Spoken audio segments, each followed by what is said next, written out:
Okay, who wants to identify this one?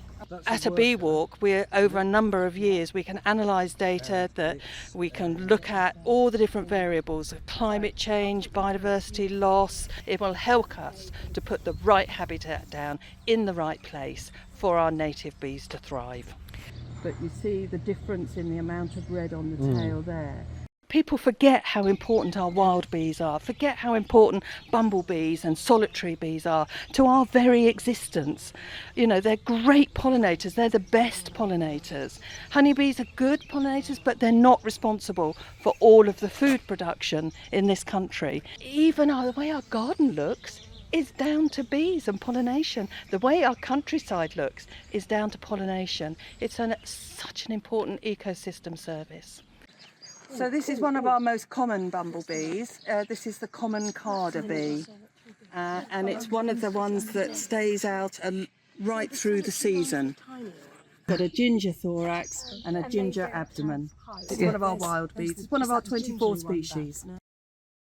You'll see a range of tongue length, and some have a tongue length 2 millimetres, some have a tongue length 19 millimetres long. Now the garden bumblebee queen has got the longest tongue, and that's 19 millimetres, and sometimes you can see it because she can't put it back in her mouth. She holds it underneath her body. And that allows them to pollinate a much wider range of flowers than honeybees can. When you're looking at bumblebees and you capture them like this, you should only keep them in a tube or a net or a pot for about a minute and then let them go. There you go. Because the temperatures are milder than they should be, typically in winter now, the buff-tailed bumblebee isn't getting the right sort of temperature cues, and some of them are not going into hibernation and they're actually staying out and trying to complete another nest life cycle. So yeah, the queen will be laying eggs, the workers will still be coming out and they'll be looking for food, and obviously in winter there's not very much of that. Which is why typically they would go into hibernation normally to avoid that sort of dodgy weather spell and also the lack of food.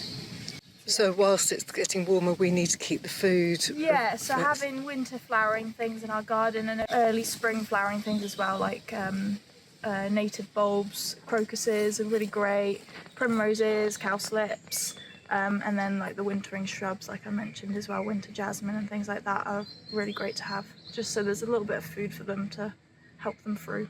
So what kind of bees will burrow into this?